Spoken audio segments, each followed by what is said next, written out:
Hi, I'm Ryan Szymanski, curator for Battleship New Jersey Museum and Memorial. Today is our second week after announcing dry docking. We still do not have a date for that. If you see anybody claiming there's a date or come out and see the ship because she's not going to be open in a while, they're not true. Until you see it posted by the museum, it just isn't accurate. I've even seen some stuff in the news that is inaccurate, saying we're going relatively soon. It will almost certainly be 2024 before we dry dock the ship. Of course, that doesn't mean you shouldn't come out and see the ship, because your ticket sales help us continue to operate the ship and preserve her. Underwater maintenance is a critical part of the life of any ship. We have raised $5 million towards a $10 million dry docking project. There's a link in the description below to donate specifically to dry docking the battleship if you would like to support us in helping preserve this ship. So, one of the biggest questions we've seen in our first week since announcing that we're going to dry dock the battleship for $10 million is why? Why do you need to dry dock ships? Why does the Navy want you to dry dock ships? Over the last week, we've seen the conspiracy theories, the only way I can title it, that the Iowa-class battleships, the reason New Jersey's going into dry dock is so that she can be returned to service. Why else would you do that? And that's just not true. Museum ships need to be dry docked just like active duty ships. New Jersey is not going to be returned to active service. That's not what this dry docking is about.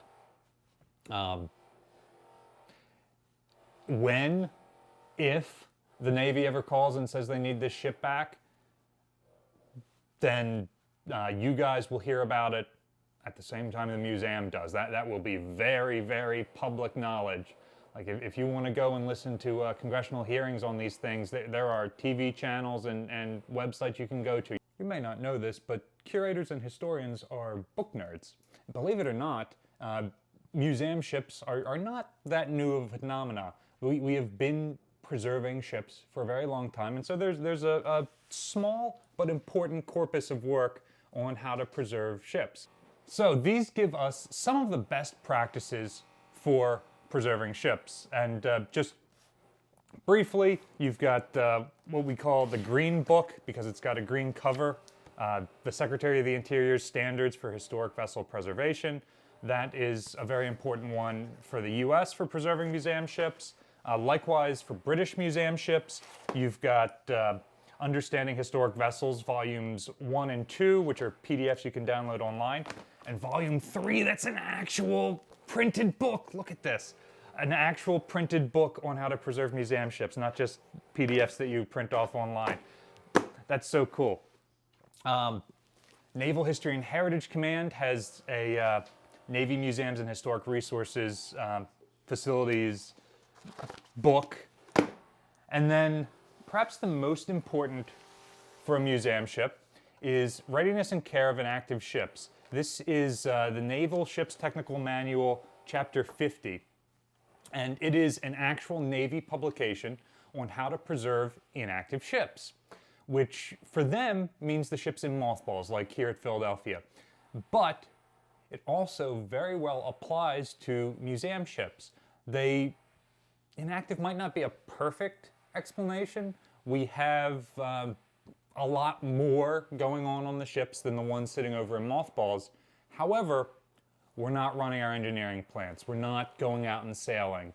We're not getting the regular inspections and maintenance that an active ship would get pretty frequently. So this is the manual that many of us go by for preserving the ships. And this is very important because unlike in a traditional landside museum, all of our artifacts aren't behind glass. The ship itself, the building which hosts our museum, the structure in which our offices are, the main piece, the focal point of this museum is the main artifact that we have to preserve. The ship is an artifact. And this tells us how the Navy would do that work.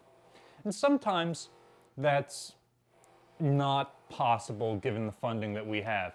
However, a lot of what's in here is directly applicable, and when you pair it with these other great manuals, It gives you an idea of what you're supposed to be doing and when and how often. This manual says that you're supposed to dry dock an inactive ship every 20 years, versus every something like 2 to 5 for an active duty ship. The main reason for that is how long your system of coatings will last. Steel rusts when it's in contact with water. As soon as you put your ship in the water, the day it is completed and put in the water and starts to be used, it starts to deteriorate. Building ships out of steel is a wild idea, and somehow we make it work. The key is if you cover the steel with paint, that will prevent it from rusting. But a coat of paint is only good for a certain period of time. If we're moving around, that might only be a couple of years. As a permanently moored vessel, with a really good coating of paint, you can get 20 years out of it. But during that time, you've got marine growth that starts to form on the bottom of the ship, and those roots start to dig into the paint and peel it off. You've got sections of the steel that was not properly prepared. Maybe there was some oil on it. Maybe there was some rust on it that wasn't fully blasted off. Even with paint over that, it's going to continue to rust, or the paint will flake off, and then it continues to rust more. You've got dissimilar metal corrosion that is causing the steel to corrode. There's all sorts of issues that are going to cause your ship to start to rust under the waterline, and there's nearly nothing you can do about it. You can send divers down, and they can do that work as it pops up, and that is very expensive, significantly more so than restoring areas topside on the ship. Or you can plan to every so often dry dock your ship, knock it all out in one go. Again, that's also expensive, but oftentimes easier to fundraise for because you can plan for it years in advance, as opposed to, we just sprung a leak, now we got to find money to get a diver to patch that, and now we've got to scramble. And it's a multi-year process to get ready to dry dock a ship like this, especially for a museum organization where dry docking ships is not our bread and butter. This will be the first time that New Jersey is dry docked as a museum. So it will be the Home Port Alliance's first time doing this. Fortunately, myself and other staff members here have dry docked other museum ships before. Fortunately, we've got volunteers, staff, board members who have worked on ships in dry dock before as well, and we've got some experience, but again, it's not our bread and butter. Everybody doesn't know the routines and what has to happen, which again is why it's important that we've got this fat stack of manuals here that we can pass out to help let people know what to expect, what has to happen. So that's why we know that we're supposed to do this. Do we have any oversight that is making us do this? Like, if I decide it's not worth the money, why bother? Is there anyone telling us to do this? The short answer is yes. Naval Sea Systems Command, NAVSEA, has an office that looks at the ship donation process. About, I think it's around 45 of the museum ships in this country, including all 8 museum battleships and all 5 museum aircraft carriers, are administered by NAVSEA. There are some ships that are not, such as, we've talked about it before, the destroyer escort Slater. The group of folks who were restoring her got her directly from Greece, where she had been serving after her time with the American Navy, so it didn't come through NAVSEA. Likewise, Orlik came back from Turkey. But those ships which come out of the mothball fleet and are donated to museums by the U.S. government, specifically the U.S. Navy, are administered by NAVSEA. And so NAVSEA, of course, is following NAVSEA's own instructions, and they're expecting us to do it as well. Our contract, and probably most other of these ships that are administered by NAVSEA's contracts, say that we must preserve, display, interpret the ship in a way that reflects well on the Navy. Part of the Navy's reason for making these ships museums is advertising. Like, obviously there's the historic significance, but also we do a lot of the work for the Navy in advertising, in being that first touch point for folks who are interested in the military.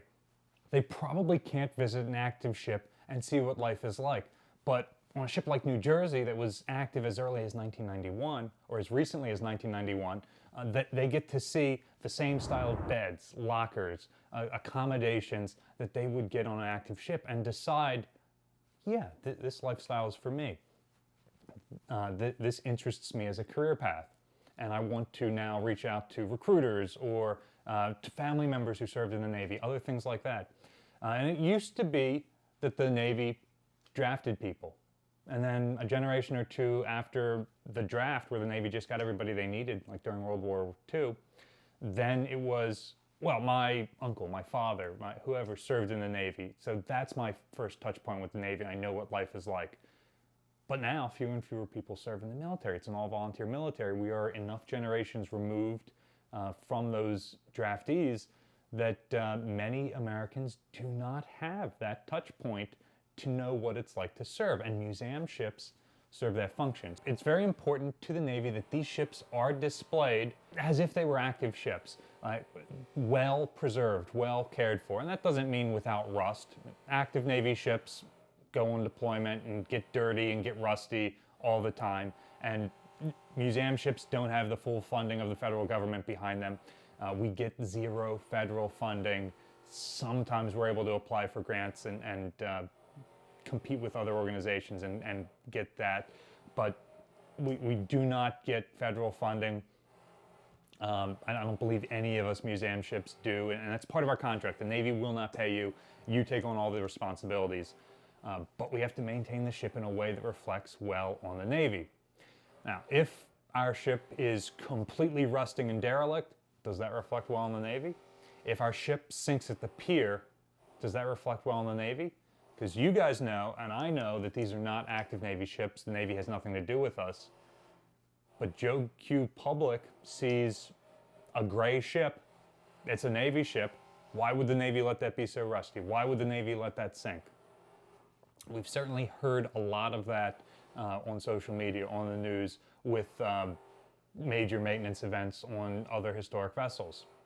So, by following these guidelines, we are going to prevent that and continue to hold up our part of the contract to display this ship in the best possible light. The ship is going into dry dock so that she can continue to serve. But since 2001, the ship has served in a very different capacity than she ever did as an active Navy ship. She will continue to serve as a museum, a memorial, and a cultural attraction so that the public can find out what life was like on this ship when she was in service and what life is like for our service members today.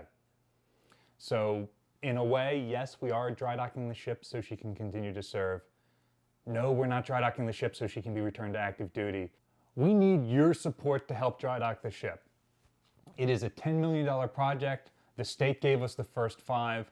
We have to have the money on hand before the ship is able to come out of dry dock. So I know a bunch of you guys have been asking, when are we going to the yard? Once we've got enough money to pay the yard. That's the time when we can sign the contract. So there is a link in the description below if you'd like to donate to support the upcoming dry dock effort for this ship. We plan on releasing videos on dry docking the ship every Wednesday between now and when it happens. Updates on why we're doing it, what we're doing, that sort of information. So stay tuned. Every Wednesday at 7 Eastern Time, we'll put out another update. When we know what the date is we're going, you guys will be among the first to find out. It will be everywhere. We're not keeping it a secret. If you guys have any other questions about what we plan on doing in dry dock, what the process is, why we're doing it, things like that, let us know in the comment section down below. Like I said, we will be answering those in upcoming videos every single Wednesday between now and when we go into the yard. And you better believe when we're in the yard, we're going to be shooting videos about the ship and what we're doing there. Battleship New Jersey receives operating support from the New Jersey Department of State and also from a number of other businesses and private individuals like yourselves. We really appreciate your support. There's a link in the description below to donate towards the dry docking of this vessel. You can also support us by liking, sharing, and subscribing so more people find out about the museum and our channel. Thanks for watching.